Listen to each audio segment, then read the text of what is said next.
Ja vas lijepo pozdravljam, otvaram novu konferenciju za medije Stožera civilne zaštite Republike Hrvatske. Prvo će nam se obratiti gospođa Maja Grba-Bujević, načelnica kriznog stožera Ministarstva zdravstva. Maja, izvoli. Dobar dan svima. Od 7 sati kad smo vas izvijestili o brojevima imamo 15 pozitivnih više, što znači da ukupno u ovaj čas imamo 128. 5 je izliječenih, a sve ukupno smo testirali 1779 uzoraka. Kad to pogledamo po županijama, u gradu Zagrebu je 60, Istarskoj županiji 16, Županiji Primorsko-goranskoj 13, Varaždinskoj 8, Osječko-baranjskoj 7, Karlovačkoj 4, Krapinsko-zagorskoj 4, Šibensko-kninskoj 3, Splitsko-dalmatinskoj 3, Sisačko-moslavačkoj 3, Zadarskoj 2, Zagrebačkoj županiji 2, Brodsko-posavskoj 1, Dubrovačko-neretvanskoj 1 i Ličko-senjskoj 1, što ukupno čini broj od 128. Uz to moram kazati da jako nismo zadovoljni pridržavanjem mjera samoizolacije, jer samo jutros u ljekarne grada Zagreba je ušlo 18 ljudi koji su prekršili mjeru samoizolacije. Ako se to ovako nastavi i svi oni drugi koji su utvrđeni da prekrše mjere samoizolacije, zaista će biti vrijeme za podignuti ove mjere, jer tako ne možemo raditi. Mi se silno trudimo da spriječimo da se virus širi među našim ljudima. S obzirom da se ne pridržavaju mjera, zaista razmišljamo ozbiljno o podizanju dodatnih mjera iz epidemioloških razloga.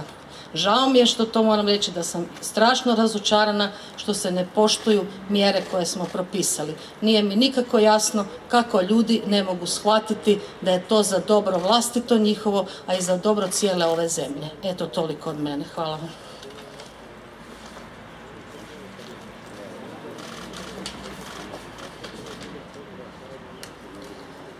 Dobar dan. Evo, u skladu ovim što je doktorica rekla, mislim da će ljudi morati ozbiljno sad shvatiti i sve ozbiljnije situaciju. Vidjeli ste i da je veći broj novo inficiranih, a isto tako jutro smo imali 1 osobu na respiratoru, sada imamo 3. Dakle, teško bolesna 3 i dugo se odolijevalo zbog toga što su mjere bile vrlo dobro osmišljene, međutim ne može bez partnerstva sa ljudima. Dakle, mogu se donositi bilo kakve mjere, zabrane i tako dalje. Uvijek netko može naći načina kako da krši te mjere. Ja mislim da nije potrebno uvoditi za svakog pojedinog od nas još jednog policajca koji će nas čuvati, nego mislim da je potrebno vrlo odgovorno sad u ovom trenutku se ponašati ako mislimo zadržati povoljnu situaciju koju smo sve ovo vrijeme imali dok se u drugim zemljama epidemija naglo širila. Dakle, ako ne budemo se pridržavali mjera, bit će sve više oboljelih, inficiranih, a onda će biti i više onih koji su teško bolesni, pa možda će završiti i na način na koji nitko ne želi. Evo, hvala vam lijepo.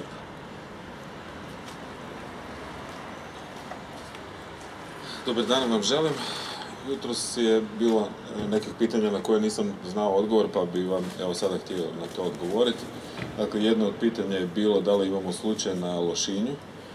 U ovom trenutku vam mogu reći da to nije potvrđena informacija. Dakle, na Lošinju trenutno nemamo slučaj infekcije koronavirusom. Također, bilo je postavljeno pitanje da li je točno da su 3 pacijenta u bolnici Dubrava zaražena. Dakle, to isto ne možemo potvrditi. Dakle, nisu zaražena 3 pacijenta u bolnici Dubrava. I bilo je postavljeno pitanje što se događa u Klaićevoj, u dječjoj bolnici Klaićeva. Dakle, tamo se ne događa ništa, nego je ravnatelj uveo posebne mjere s koje mi, epidemiolozi, jedino možemo pohvaliti. Dakle, u skladu su sa ozbiljnosti ove situacije i mi to naravno odobravamo. Još bi jednu važnu informaciju spomenuo, a to je da je osim ova 3 laboratorija u Zagrebu, dakle Infektivna klinika, Hrvatski zavod za javno zdravstvo i Nastavni zavod za javno zdravstvo Andrija Štampar, danas počeo raditi laboratorij u Osijeku, u našem Zavodu za javno zdravstvo Osječko-baranjske županije, koji evo od danas prima uzorke i radi analize. Evo, toliko, hvala vam.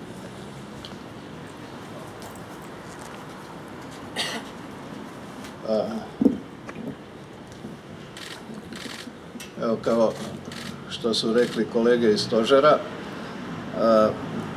mi zapravo moramo djelima pokazati da su ljudi i životi naša najveća vrijednost, jer ovo je izazov bez presedana sa kojim se suočava ne samo Hrvatska, ne samo Europa, nego kao što vidite cijeli svijet.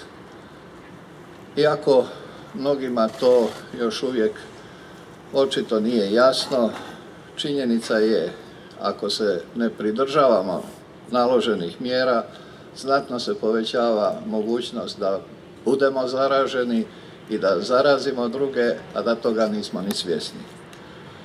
Dakle, što se više zadržavamo u kućama, pogotovo stariji ljudi, bit će nam bolje svima. S obzirom na ove analize koje smo dobili od naših stožera civilne zaštite na lokalnim razinama, mi intenzivno razmatramo mogućnost ograničavanja javnog prijevoza, ali i međugradskog prijevoza, i to i autobusima i vlakovima. Taksi službu za sad ne bi dirali, jer epidemiolozi nalaze da to još uvijek nije u toj mjeri ugrožavajuće za ljude koji se voze u taksiju.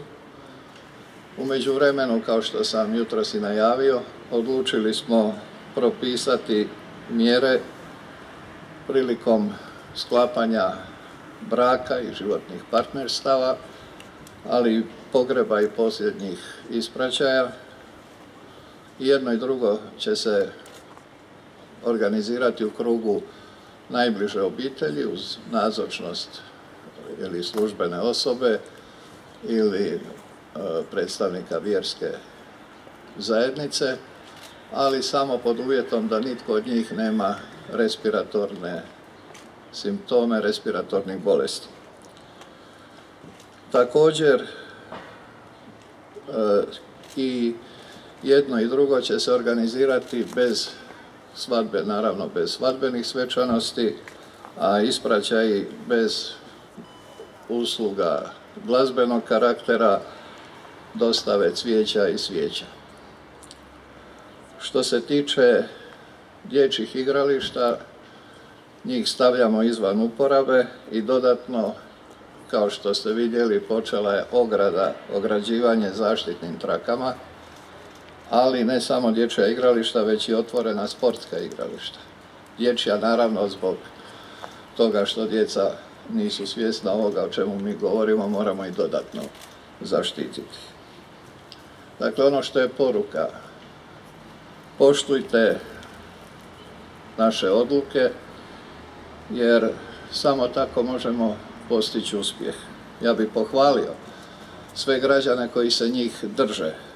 Pohvalio bih za mnoge inicijative kojima pomažu starijim sugrađanima, gdje se pokazuje ta ljudska strana i društvena empatija. Što se tiče kupovine iracionalnog karaktera, dakle više nego što je nekome potrebno, ja molim stvarno sve, jer opskrba nije u pitanju, da se ponašaju i savjesno, i odgovorno, i solidarno. Mi ne bismo željeli i tu uvoditi neke restrikcije u smislu količine roba koje svatko može kupiti, ali ako se to bude ponavljalo, morat ćemo i tome pristupiti. Dakle, ono što je jasno, što se više pridržavamo mjera, odluka koje se donose, bit će manje potrebe za restrikcijama. Dakle, više onoga što u ovom trenutku u Hrvatskoj je moguće i dobiti i napraviti i raditi će ostati u funkciji. Ukoliko ne, onda će se naravno primjenjivati sve i restriktivnije, sve i tvrđe mjere koje će onda značiti i dodatno opterećenje za javne službe koje su itekako angažirane u ovom trenutku. Duže će u tom slučaju i trajati ova naša borba, a i rezultati te borbe će biti s težim posljedicama. Evo, hvala lijepo. Što se tiče podizanja mjera na višu razinu vezano za kršenje samoizolacije, na koju bi se to razinu onda podiglo, što je uvjet da se podigne na višu razinu i znači li to isto tako i podizanje minimalne novčane kazne? Uvjet je naravno pravni okvir. Mi sve te sustave testiramo, već imamo nekoliko sustava koji su u funkciji, koji nam omogućavaju da već u ovom trenutku detektiramo, pa vidite i ovaj podatak koji je iznijela doktorica Bujević je posljedica informacija, odnosno naših informatičkih sustava. Dakle, ako netko sa rješenjem za samoizolaciju ode u ljekarnu, to je neopisivo neodgovorno. S obzirom da je, evo, je zamjetno, ipak razumljiva je potreba ljudi da idu u nabavku, da kupuju potrepštine. Međutim, nekako je ipak dosta starih ljudi.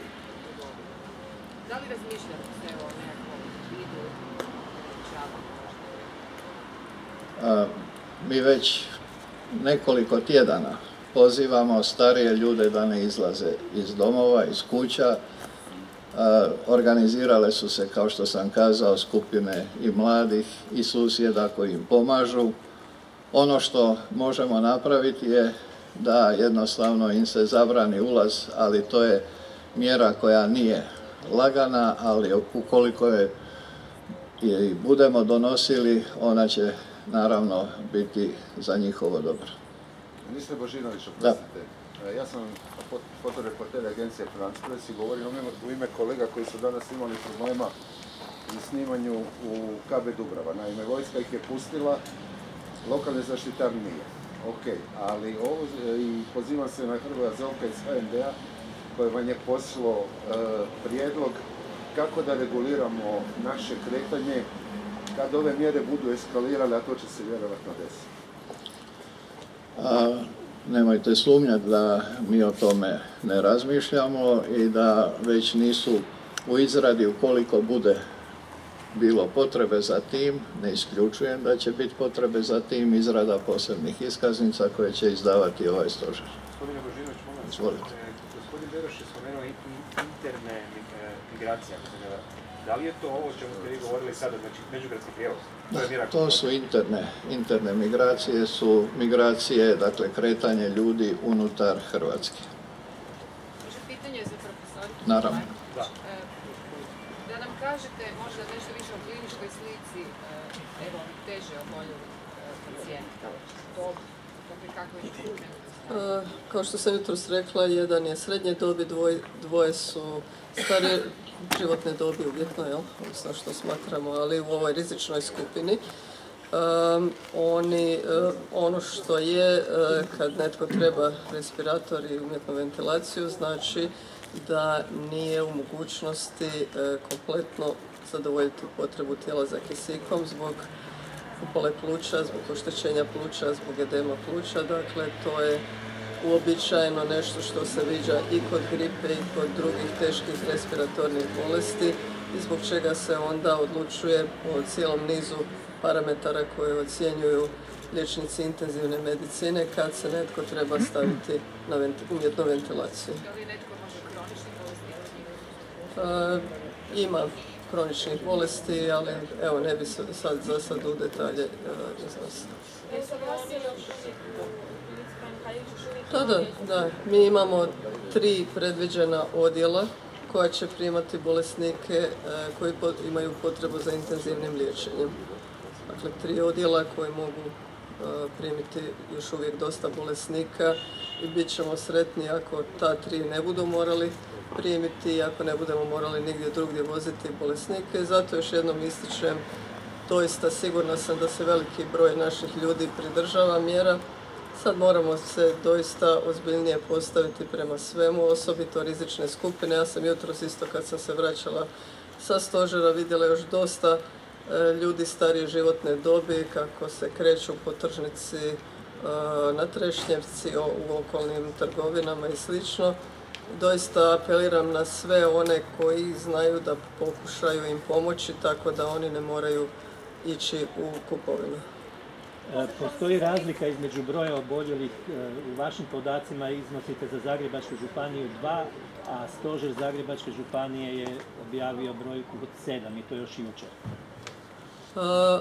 Oni podaci koji su na CEZIH-u su zvanični podaci.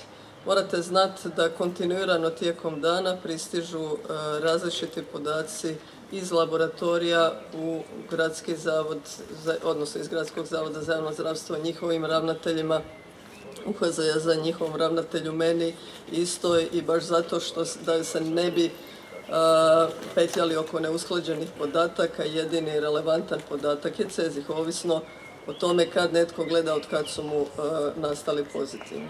Ako gledate cijeli dan, onda ćemo mi, ne znam... Ovo su stari podaci, još od pred nekoliko dana.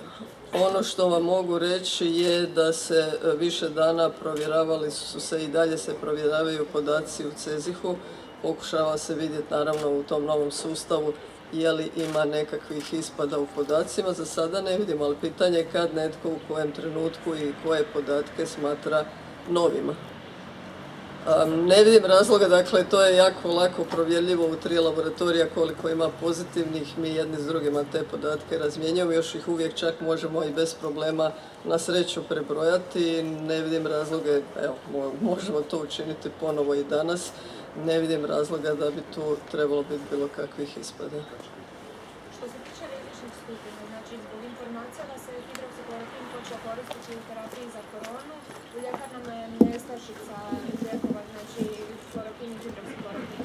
Mnogi autoimunaši koriste u svojoj redovnoj terapiji, ne postoji način da oni dođu do tih lijekova. Pa kako da si oni osiguraju terapiju? Ne znam zbog čega je nastala nestašica, netko je očito onda ili neovlašteno kupio ili neovlašteno propisao, ne znam šta bih rekla, pretpostavljam da nije nestašica jer ne vjerujem da je bilo tko. Naši su vrlo, dakle, ljekarnici odgovorni i liječnici, ne vjerujem da je to netko, nego vjerojatno ima onoliko koliko je potrebno za kronične bolesnike i koliko planiraju da treba uvesti. Ne vidim, ja tu informaciju nemam, ali možemo provjeriti sa kolegama i sa onima koji imaju podatke o količini tih lijekova u Republici Hrvatskoj. Održali su se mise u Hrvatskoj, bez obzira što su zabranjena javna okupljanja, kako je to moguće? Mise? Da, to su bile preporuke, dakle, od strane nadbiskupa, koliko sam ja vidjela, da se neće, kardinala, da se neće dalje održavati mise. Preporuke su naše bile, svi državljani Republike Hrvatske potpadaju pod iste zakone, pa to je to. Znači, pitanje, Capak, jutros smo vas pitali o obdukciji ovog gospodina Istre. Imali tu na obzir? Nažalost, još nemamo konačni zaključak patologa. Čim ga doznamo, objavit ćemo ga javno. Ministre Božinović, evo kako ste rekli da bi se mogle ukinuti prijevoz unutar Hrvatske, je li to, znači li to 4. fazu obrane i o čemu ovisi kada bi moglo do toga doći? Sve ovo ovisi o tome koliko se pridržavamo mjera, odluka, uputa koje donosi nacionalni stožer. Dakle, to je načelo. Ukoliko se budemo pridržavali, moći ćemo zadržati sve više aktivnosti koje su nam svakodnevne. Naravno, restrikcije radimo tamo gdje se ne radi o nužnim funkcijama ili aktivnostima nužnim za funkcioniranje društvene zajednice. Ukoliko se ne primjenjuju odluke, odnosno ukoliko ima povećanog kršenja, posljedica je jasna. sve i veća restrikcija. Evo, Može samo još da. razmišljate li o dodatnom zatvaranju granica ili ograničenja ili se sada ostaje sve isto? Pa vidite, što se granica tiče, praktički putničkog prometa nema, postoji promet teretnih vozila kojim se osigurava opskrba ne samo Hrvatske nego na razini Europske unije. To niti razmišljamo, niti je moguće zaustaviti jer onda bi se zaustavio život, a mi to ne želimo. Sa BiH putnički promet funkcionira i dalje normalno? Pa nisam siguran da funkcionira normalno ako vam kažem da nije bilo stranih državljana. U redu, i samo bi još jednu obavijest za kraj dao. Dakle, mi činimo sve da u suradnji sa Hrvatskom radiotelevizijom osiguramo da ovdje bude u buduće samo jedna kamera gdje vi možete tehnički te signale podijeliti između drugih medijskih kuća. Što se tiče novinara, oni mogu naravno ostati, postavljati pitanja i mislim da je to mjera kojom pokazujemo i našu, bez obzira što poštujemo i ovakvim rasporedom odluke stožera, ali pokazujemo našu odgovornost i štitimo jedni druge. Hvala vam lijepa i vidimo se ujutro.